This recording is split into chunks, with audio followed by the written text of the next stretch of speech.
Assalamualaikum warahmatullahi wabarakatuh.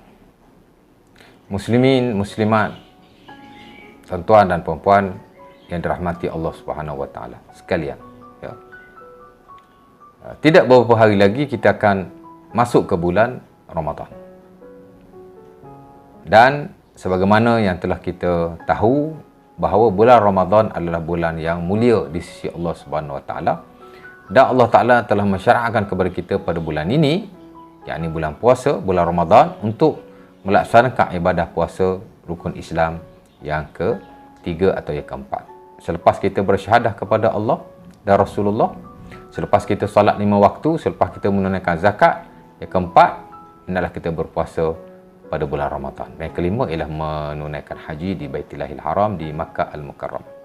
Jadi puasa adalah satu pensyariatan yang penting, diwajibkan oleh Allah Subhanahu wa taala sebagaimana firman-Nya dalam surah Al-Baqarah ayat 164. Ya ayyuhalladzina amanu kutiba alaikumusiyam kama kutiba alal ladzina min qablikum la'allakum tattaqun.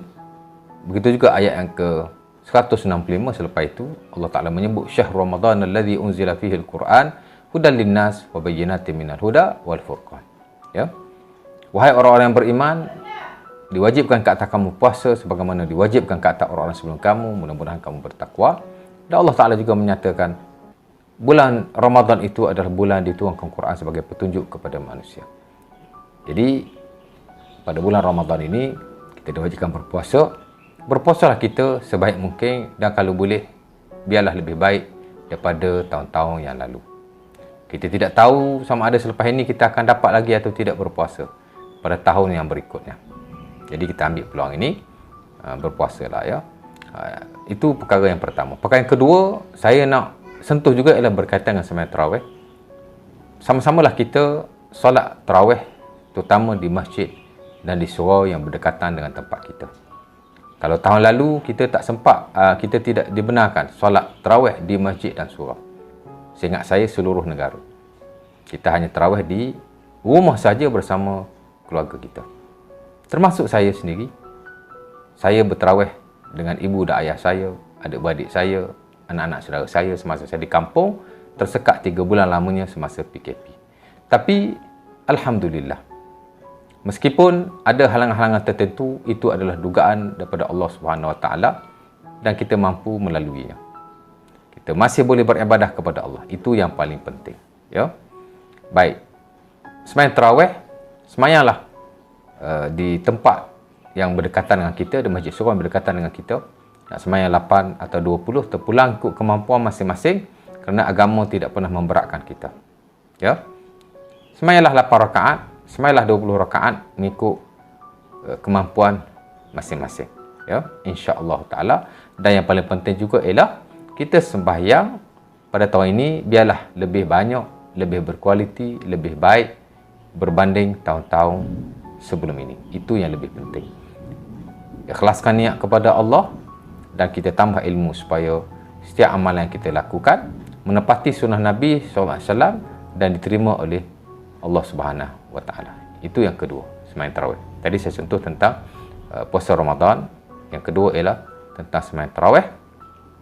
Dan yang ketiga ialah kita perbanyakkanlah ibadah-ibadah yang lain pada bulan puasa. Kita perbanyakkanlah membaca Al-Quran.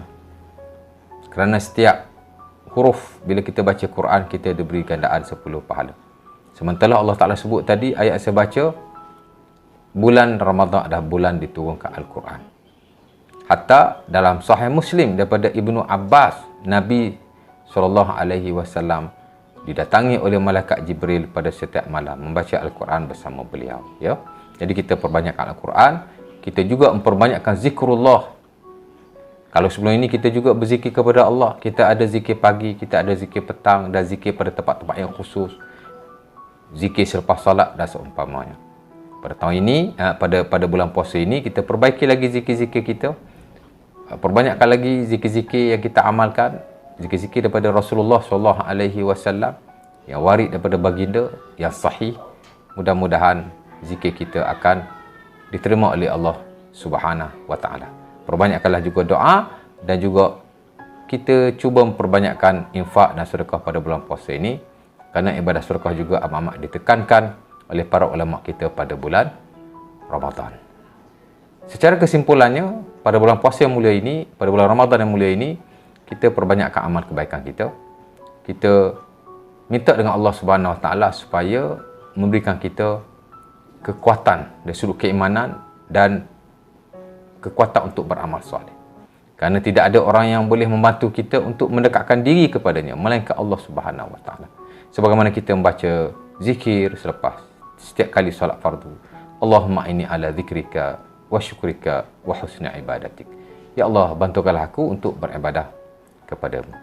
Setakat itu dulu perkongsian ataupun sikit sebanyak daripada saya berkaitan dengan bulan Ramadan yang mulia ini. Mudah-mudahan kita akan dirahmati oleh Allah Subhanahu Wa Taala, dan bila berakhir Ramadan nanti kita akan diampunkan oleh Allah dan ditulis baginya orang-orang yang dibebaskan daripada api neraka dan dijadikan ahli syurga insya-Allah taala. Aqulu qouli hadza wa astaghfirullahal azim li wa lakum. Assalamualaikum warahmatullahi wabarakatuh.